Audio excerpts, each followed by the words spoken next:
اعوذ باللہ من الشیطان الرجیم بسم اللہ الرحمن الرحیم برائٹ لائٹ چینل میں خوش آمدید۔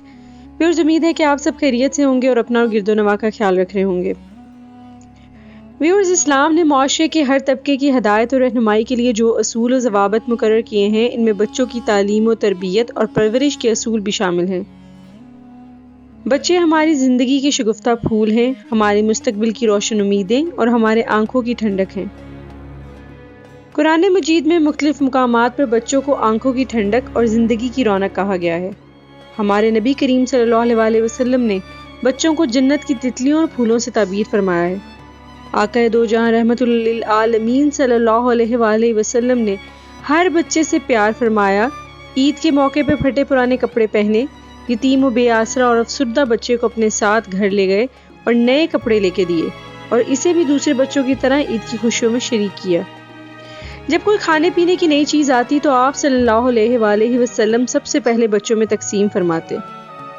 دنیا کے ہر مذاہب میں بچے کو معصوم گردانا جاتا ہے، اور اسلام میں بچوں کی ایک خاص اہمیت ہے۔ یہاں پر ہم اسلام میں بچوں کے مرتبے اور حقوق کے بارے میں قرآنی آیات کا جائزہ لیں گے۔ سب سے پہلے سورہ بلد میں اللہ تعالیٰ فرماتے ہیں، میں قسم کھاتا ہوں اس شہر کی اور تجھ پر قید نہیں رہے گی اس شہر میں، اور قسم ہے والدین کی اور بچے کی۔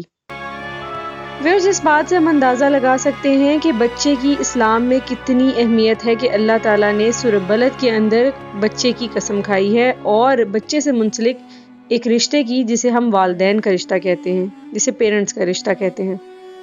اس کے ساتھ ساتھ سورہ مریم میں اللہ تعالیٰ فرماتے ہیں کہ اے زکریا، ہم تجھ کو خوشخبری سناتے ہیں ایک لڑکے کی جس کا نام یحییٰ ہے۔ اس سے ہمیں صاف پتہ چلتا ہے کہ بچے اسلام میں بلکہ دنیا کے ہر مذہب میں معصوم گردانے جاتے ہیں، اور ساتھ ہی ان کا پیدا ہونا خوشی کا باعث ہے۔ اسی طرح قرآن مجید میں سورہ فرقان میں ہے، اے ہمارے رب، دے ہم کو ہماری عورتوں کی طرف سے آنکھوں کی ٹھنڈک۔ اسلام میں خاندان کی بہت قدر و قیمت ہے، اور اسلام میں بچوں کی اہمیت قبل از پیدائش بھی ہے۔ سورہ دہر میں اللہ تعالیٰ فرماتے ہیں، تحقیق ہم نے پیدا کیا انسان کو مخلوط نطفے سے۔ اس کے علاوہ سورہ روم میں اللہ تعالیٰ فرماتے ہیں، اور اس کی نشانیوں میں سے ہے کہ بنا دیے تمہارے واسطے تمہاری قسم سے جوڑے کہ چین سے رہو ان کے پاس، اور رکھا تمہارے بیچ میں پیار اور مہربانی۔ جہاں ہم بچوں کی اہمیت کی بات کرتے ہیں، اسلام نے ہمیں بچیوں کی بھی اہمیت کی بتایا کہ بچوں میں اسلام میں لڑکا اور لڑکی کی اہمیت برابر ہے، چاہے کسی کے گھر اولاد میں لڑکا ہو یا لڑکی، تو یہ سب اللہ تعالیٰ کی طرف سے ہے، اور یہ دونوں مساوی حقوق اور مساوی پیار کے مستحق ہیں۔ سورہ آل عمران میں اللہ تعالیٰ فرماتے ہیں، پھر قبول کی ان کی دعا ان کے رب نے کہ میں ضائع نہیں کرتا عمل کسی عمل کرنے والے کا، تم میں سے مرد ہو یا عورت، تم آپس میں ایک ہو۔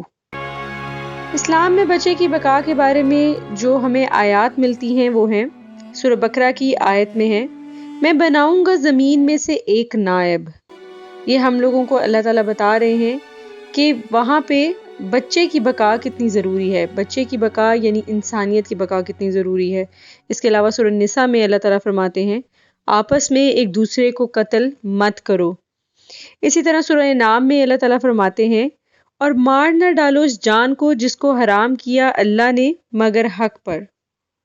اسی طرح سورہ انعام کی 140ویں آیت میں اللہ تعالیٰ فرماتے ہیں، جو کوئی قتل کرے گا ایک جان کو بلا عوض جان کے یا بغیر فساد کرنے کے زمین میں، تو گویا قتل کر ڈالا اس نے سب لوگوں کو، اور جس نے زندہ رکھا ایک جان کو تو گویا زندہ رکھا سب لوگوں کو۔ اسی طرح قرآن مجید کی 4 سورہ نساء کی آیت نمبر 28 میں اللہ تعالیٰ فرماتے ہیں، اللہ چاہتا ہے ہلکا کرے تم سے مشکلات، اس لیے کہ آدمی کمزور پیدا کیا گیا ہے۔ اسی طرح قرآن مجید کی سورہ نساء 4 سورت میں ہی آیت نمبر 9 میں ہے، اور چاہیے کہ ڈریں وہ لوگ کہ اگر چھوڑی ہے اپنے پیچھے اولاد ضعیف تو ان پہ اندیشہ کریں۔ بچوں کے بقا کی بہترین مثال ہمیں سورہ تحریم میں ملتی ہے۔ سورہ تحریم کی آیت نمبر 6 میں ہے، اے ایمان والو، بچاؤ اپنی جان کو اور اپنے گھر والوں کو آگ سے۔ اسی طرح قرآن مجید کی دوسری سورہ بقرہ میں آیت نمبر 195 میں ہے، اور اپنے آپ کو اپنے ہاتھوں تباہی میں مت ڈالو۔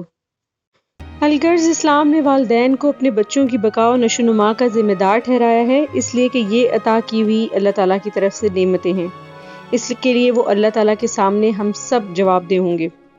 صحت بھولی ہوئی سہولتوں میں سے ایک ہے۔ تندرستی ایک صحت مند آدمی کے سر کا تاج ہے جسے صرف بیمار ہی دیکھ سکتا ہے۔ تحفظ ایک اسلامی نصیحت ہے جسے نظر انداز نہیں کرنا چاہیے۔ اسلام اس بات کی تاکید کرتا ہے کہ بچپن کو تحفظ اور سلامتی حاصل ہو۔ بچے کی بقا اور نشو و نما کی متعلق والدین کی ذمہ داری ہے کہ وہ پرہیز کریں، وہ ان کی صحت کا خیال رکھیں، وہ ان کی بقا کے لیے ہر دم کوشاں ہوں۔ ایک بچہ اپنی زندگی کے ابتدائی سال میں ان حقیقی خطرات سے جو اس کو درپیش ہوتے ہیں وہ بالکل ہی نابلد رہتا ہے۔ علاوہ ازیں وہ نہ تو خورد و نوش کا سامان بہم کر سکتا ہے اور نہ ہی اپنے وجود کی حفاظت کر سکتا ہے۔ یہی وجہ ہے کہ اللہ تعالیٰ نے والدین کو اس امر کا ذمہ دار ٹھہرایا ہے کہ وہ اپنے بچوں کو بیماریوں سے بچائیں اور ان حادثات سے محفوظ رکھیں جو ان کی بقا و نشو و نما کے لیے موجب خطرہ بن سکتے ہیں۔ اس کے علاوہ خود اور اپنے بچوں کو اللہ تعالیٰ کی عبادت اور ریاضت کے ذریعے سے اور ممنوعات سے بچتے ہوئے اچھا طرز عمل اور صحیح طریقہ زندگی اختیار کرنے کا حکم دینا چاہیے۔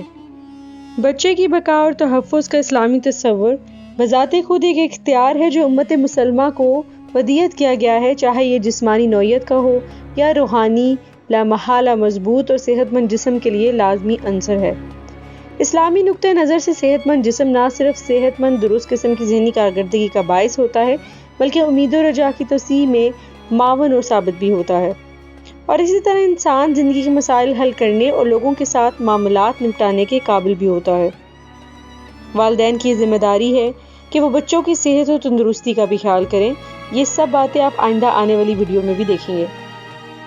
اسی طرح جب ہم بچوں کی بات کرتے ہیں تو اسلام ہمیں اولاد میں مساوی حقوق رکھنے، حقوق مہیا کرنے اور ان کے لیے ایک جیسا پیار فراہم کرنے کو ہمیں ترجیح دیتا ہے۔ جب اسلام نے بچوں کو آنکھ کی ٹھنڈک قرار دیا ہے تو ضروری ہے کہ اس کا اظہار عمل اور عادت سے بھی ہو۔ اگر اولاد کا بوسہ لیا جائے تو اس میں بھی مساوی سلوک برقرار رکھا جائے۔ بوسہ لینے کے ضمن میں مساوات برقرار رکھنے کی اسلام نے تاکید کی ہے۔ ایک دفعہ ایک مرتبہ رسول صلی اللہ علیہ وسلم نے ایک شخص کو دیکھا جس کے 2 بیٹے تھے۔ اس نے صرف ایک کا بوسہ لیا اور دوسرے کو نظر انداز کر دیا۔ ان حضور صلی اللہ علیہ وآلہ وسلم نے اس شخص کو یہ ہدایت فرمائی، کیا تم نے ان کے ساتھ ایک جیسا سلوک نہ کیا؟ جہاں تک اس رجحان کا تعلق ہے کہ ایک بچے کو دوسرے بچے کے مقابلے میں زیادہ پیار کیا جائے یا جن سے مخالف میں کسی ایک دوسرے پر یا مساوات کے اس تصور کے برعکس ہے کہ جہاں پہ ہم لوگ ایک دوسرے کو درجہ مساوی نہیں دیتے، پر ہم یہاں بات کی جائے کہ اسلام تو مرد اور عورت پر بھی ایک دوسرے کو فوقیت نہیں دیتا۔ اگر آپ کی اولاد میں سے ایک لڑکا اور ایک لڑکی ہے، اسلام ایک مساوی سلوک رکھنے کا درس دیتا ہے۔ اسلام میں بغیر کسی سبب کے لڑکیوں کے مقابلے میں لڑکوں کو فوقیت دینے سے منع کیا گیا ہے، اور اسی طرح آپ صلی اللہ علیہ وسلم نے لڑکیوں کے اخلاق کی حمایت کی ہے اور ان کی قدر و قیمت کے احساس کو اجاگر کیا ہے۔ حضور صلی اللہ علیہ وآلہ وسلم کا ارشاد گرامی ہے، تمہاری اولاد میں سے سب سے بہتر گھر میں رہنے والی لڑکیاں ہیں۔ آخرت میں ایک قدیم عربی نظم جس کا ترجمہ کچھ یوں ہے، ہمارے نور نظر یہ بچے، زمیں پہ محو خرام سارے، مشابہت میں ہے یہ دل ہمارے، اگر ہوا تیز و تند ہو جائے تو ان کو ہرگز نہ نیند آئے۔ اسلام میں بچپن کی تصویر کشی ایک ایسی خوبصورت دنیا کے طور پہ کی گئی ہے جہاں مسرت ہے، حسن ہے اور خواب کی باتیں ہیں۔ بچے بے شک ہماری زندگی کے شگفتہ پھول ہیں، ہمارے مستقبل کی روشن امیدیں ہیں اور ہمارے آنکھوں کی ٹھنڈک ہیں۔ اپنا اور ارد گرد کے لوگوں کا خیال رکھیے گا۔ ملتے ہیں اگلی ویڈیو کے ساتھ اس کے اگلے پارٹ میں۔ اللہ حافظ۔